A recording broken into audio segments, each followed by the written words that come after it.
On today's episode of Identity, entrepreneur Khethi Ngwenya hangs out in the Identity coffee shop. We experience the retelling of a biblical story with the cast of Joseph and the Technicolour Dreamcoat. What's Appening features the review of a medication guidance app and an American adventure film. And we wrap up the show with a track from Candy. I am an individual with an imagination. My inner faith illuminates innovations. In a space with infinite inspiration, I was born free from all incarceration. Incredible, living infallibly, intelligent, outshine with my inner being. This is me, impeccable as ever been. I am you, you are me. This is my identity. Molweni siyanamkela kwi-Identity inkqubo yeenkolo ezahlukeneyo yolutsha eza kunceda niqale iveki yeni ngentshiseko. Ndingumsasazi wenu uViwe Gxwala. Today marks World Environment Day, in short WED, a day set aside to promote and encourage worldwide awareness and action towards protecting the environment. This day provides an opportunity for individuals to play an active role in lessening the strain on the planet. We hope you're taking part in a local environmental preservation activity during the course of the day. Okwangoku yiba nentshiseko ngondwendwe lethu, ibali kwaye ne-reviews esiniphathele zona namhlanje, njengoba sizimisele ukunondla ingqondo, umzimba nomphefumlo. Uqale le nkqubo yanamhlanje, masidibane nondwendwe lwethu lanamhlanje. The gentleman joining me for coffee today is an entrepreneur at heart. At the age of 6, he started his entrepreneurial journey selling hair products at his aunt's salon. At 17, he was appointed as the CEO of an organization called the Young Entrepreneurs of Soweto, and his role included providing mentorship for students on how to start businesses. Today, Khethi Ngwenya is the founder and managing director of School Media, an in-school media placement and advertising company which uses billboards to not just advertise products, but to provide vital and relevant information for learners. I invited this go-getter over for coffee, cupcakes and a chat, and to my delight he obliged. Khethi, welcome to Identity. Thank you. Who is Khethi, and please tell us about your childhood. Well, I was born in Soweto, and that's where I lived when I was young. And then I went to creche there mainly, and then before we moved out of Soweto, during school holidays, I used to stay with my aunt. And then most of my cousins and that stayed, we all stayed at my grand's house. When I went to work with her, that's when I started seeing how she works and what she does. So basically they used to sell hair products, and also the phones, I don't know, the pay phones, people used to come phone there. And then also we had the photocopy machines and faxing. So it was that time. It was very busy because that's how people used to communicate. And so on. And I used to see how people were desperate for some things like photocopies, and it made me quite happy that I could help them. Okay, so I want to move into your spirituality. What role did spirituality play in your childhood, and does it have any significance in your life right now? Yes, it does. Well, my mom's always been a very strong believer, and my father as well is Catholic. And my mom's always been pray throughout everything, whatever hard times you have, and it's always worked to keep, because it gives hope, and it does help. God does listen. He does answer your prayers. You just have to look around. You know, it doesn't happen immediately, but you just have to look around that you are achieving something.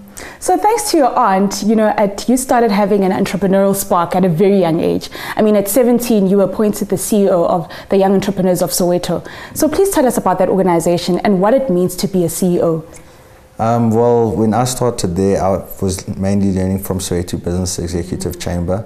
And we were learning about how to start a business, the processes of registering, how to do a proposal and all of that.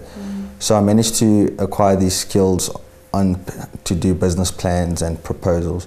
And then when I was able to do them, I was then I was shortlisted amongst a few of others, and then I was selected the CEO of Young Entrepreneurs of Soweto.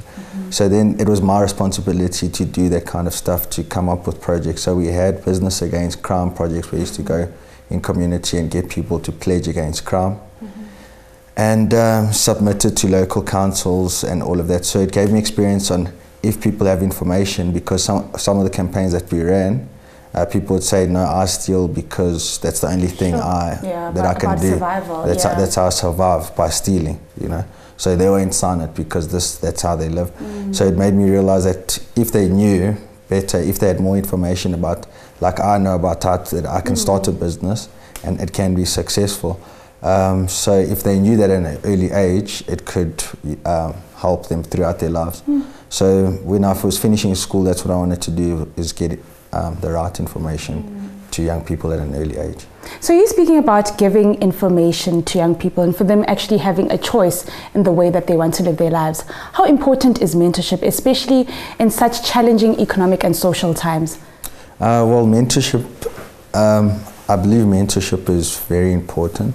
It's always good having someone that you can always refer to, that might know a bit more about what industry you'd like to be in. And it always gives you can always ask them about the experience. And I've always learned that you shouldn't be scared to ask about whatever experience, because you're not the first person to go through that kind of challenge that you're having. Okay. And speaking of experience, I mean, you started School Media, which is your organization. Yeah. Please tell us about it and what inspired you to start it? Well, partly, most of the inspiration came from being part of Young Entrepreneurs of Soweto, because that's where I learned about getting information. But when I done my research, I asked people around, how could I do this and get these kind of programs in schools? And it said you'd need someone to pay for that, and that would be advertising of getting information out there. So some of it helps to get the right information, but sometimes people want to advertise because they need to, it costs money for you to have material and information to get some. So it's been a bit of a mix. So School Media is an advertising company that advertises in schools, and we also do activations in schools. And then part of our revenue then goes back into the school in a form of development. Okay, so you touched up on the initiatives that you work with, but tell us about the tree planting initiative. The Going Green project is about getting grass, trees, and also making the school more of a conducive learning environment. So that's what the project is about. And so far we've raised just over 4,500 trees in the project. And also we run competitions in conjunction with the project. Okay. So whichever school does keep it green and does recycle, they then win prizes at the end of the year. So the school governing body could go on a team building day where they go to a guest house or a lodge for a day, and they can just do workshops and go through short trainings with the association. So what piece of advice or words of wisdom would you give to a young person who started off just like you, who's helping their aunt at a salon, or who's selling biscuits on the corner of Soweto somewhere? What words of advice would you give them? Is to have a vision, know what you want, and see it, and just believe in it. So it's having a vision and seeing it, and if you don't see yourself doing that, you're very far away from doing it. So you just got to see yourself doing it, and then make sure it gets done, having that vision and following through on it. Okay, and speaking about having a vision and following through, I'm following through to our next game, which is called True or False. All right, so you need to answer each of these questions with true or false. False. All right. You look so nervous. Are you ready? Okay, so the first question is, the first heart transplant was done in South Africa. True or false? True. True. The national bird of South Africa is the blue crane. Blue crane. True. True, yes. Thabo Mbeki was South Africa's first black president. False. Singer Miriam Makeba was the first South African to win a Grammy Award. True. You are on fire. South Africa has the most official languages in the world. Has the most? The most official languages in the world. The most official language, true. South Africa's 2010 Soccer World Cup mascot was named Barney. True or false? False. False. It was a 10 out of 10. Wow, thank you so much for joining us on Identity, and keep that flag flying high. Thank you so much. Khethi's story is proof that Mzansi's young people have a lot to contribute towards the betterment of our country. We commend him and wish him all the best as he continues to make a positive mark in the lives of those around him. It's now time to take a quick break. When we return, we take a look at today's regional story, which is an interesting and entertaining musical remake of a biblical story. And be sure not to miss our media review segment. Today we check out an app that gives you insight into your medication, as well as a movie about adventure and friendship. See you in a moment.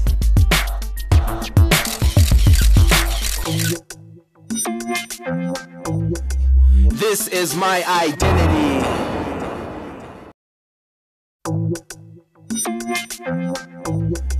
This is my identity.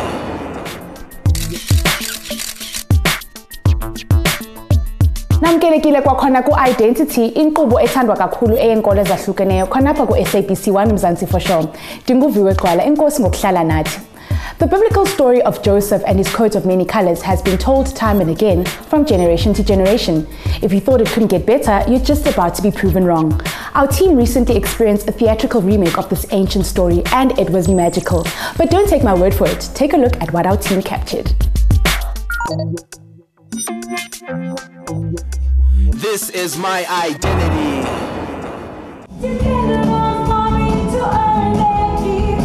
Taken from the book of Genesis in the Bible, Joseph and the Amazing Technicolour Dreamcoat is one of the most recognized musical productions across the world, and a South African cast and crew have once again brought this much-loved story to life.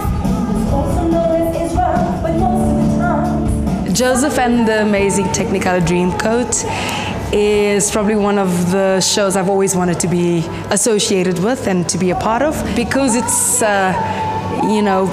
a Bible story. It's very close to my heart, having the elements of betrayal and forgiveness, love lost, all of those stories is basically why I wanted to be involved with this production. He's betrayed by his brothers, and how often do we get betrayed by our own family members? How often do we get betrayed by our own best friends, our own brothers and sisters? And he turns around, and in their time of need, he gives them and he forgives them. And it's this reconciliation at the end. And I think right now in South Africa, we're needing that reconciliation, but where people need to forgive. Us leaving here all alone and about to die.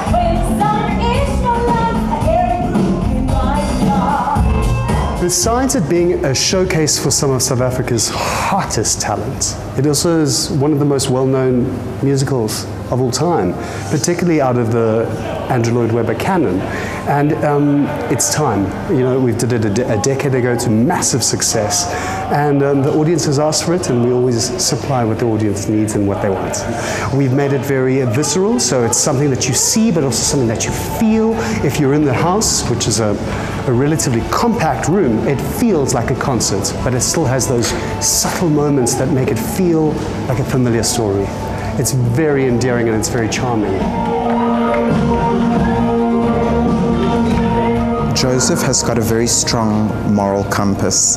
I mean, if you think in terms of the show, he gets sold into slavery and to a guy called Potiphar, who is one of the wealthiest men in Egypt, and Potiphar's wife has got a huge crush on Joseph, and she offers him, a wealth of opportunity in terms of monetary things, but because he has such strong beliefs in his faith, he doesn't succumb to her wooing him. As a young boy, I obviously grew up in the church, so I have a close connection to the biblical parable of Joseph, which a lot of people probably don't have. And I think that is the success of the show. Like, it reaches out to people who are spiritually aligned, and you don't necessarily have to be a Christian to identify the story that is the show. And it's got such a simple message. He gets discarded and disowned by his own family, and one would think that you would resent them for doing that, but he forgives them, which is quite a beautiful thing. And I think that's a universal theme. I really wanted to be part of Joseph because it's a show all about family. And for that reason, everybody can relate to a prodigal son who comes home, perhaps not in the way that they suspected he would. He comes home and he's the ruler of Egypt, you know. But more so, this musical is so embedded in South African theatre culture. You know, it's been modernized and updated for a new audience now, and that is so exciting because kids who don't know what Joseph is walk out going, I want to come again. And if in 15 years' time, if there's another production of Joseph and they have kids, they'll bring their kids to see that production, and I think that's part of the magic.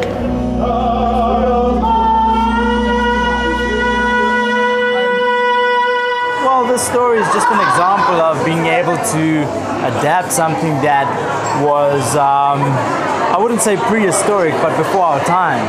And what they're doing is they're making it relatable to this era. For those who don't know it, I just say, you know what, in terms of Joseph's interpretations of dreams and that kind of thing, it's not in his own ability. Joseph was able to interpret dreams because he asked God.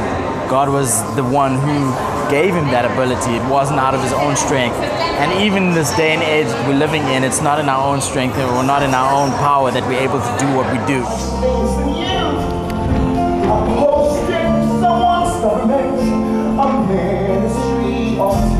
Just after high school, I went to go and search for what I wanted to believe in and what would resonate with me as a person and taking my life forward and what your foundations are. This story is all about dreams. You know, Joseph has dreams and he gets to interpret dreams, and I always use this example because this was the example that I got from God, which is seek first the kingdom of God and all these things shall be added unto you. It is important to understand the fundamentals of life. It is important to know what your foundation is. It's stories like these that remind us of we are humans. We are not just black or white or Indian or Muslim or Christian. We are human beings on this planet, and we need to reconcile our differences and come to a point where we can just let it all go. And this is what the Joseph story is about believing in those dreams and believing that those outcomes will eventually come true.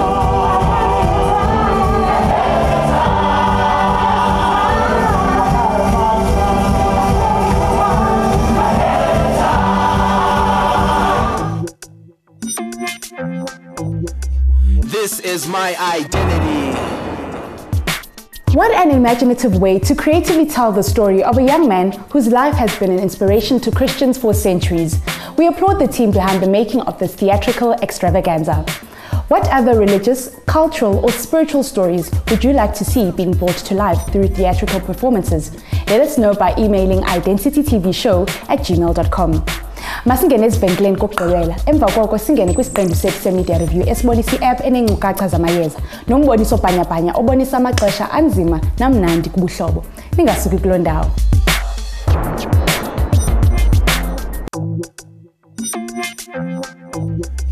This is my identity.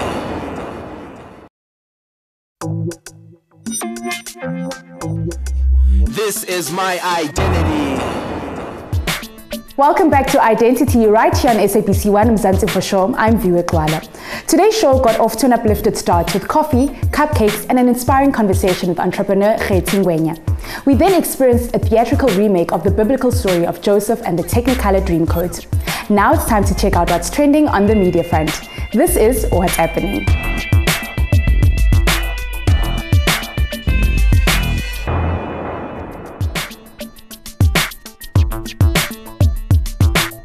Whether you're stocking up on your medicine cupboard or if you're in charge of the first aid kits in a public setting, today's app will come in handy. It's an app designed to help make identifying pills and setting up medication records quicker and easier. It's called drugs.com. Drugs.com is the quickest way to look up drug information that will help you identify different types of medication and its uses. The homepage offers you a variety of helpful links to choose from. To get started, select the My Drug List tab, create a profile, add your conditions and allergies, and you're good to go. For healthcare information, select the Resource List tab, which gives you quick links to additional resources. You can also browse medication lists alphabetically from A to Z. Need medical information for a specific ailment? Select the Drugs by Condition tab and use the search option, browse alphabetically, or check under the Common Diseases and Conditions listing. Find out what side effects to expect from certain medication by clicking the Side Effects tab. The Symptom Checker tab will help you understand your medical symptoms in preparation for your doctor's visit. Get helpful information on different types of medication with the help of the drugs.com app. This app is for information purposes only and is not a substitute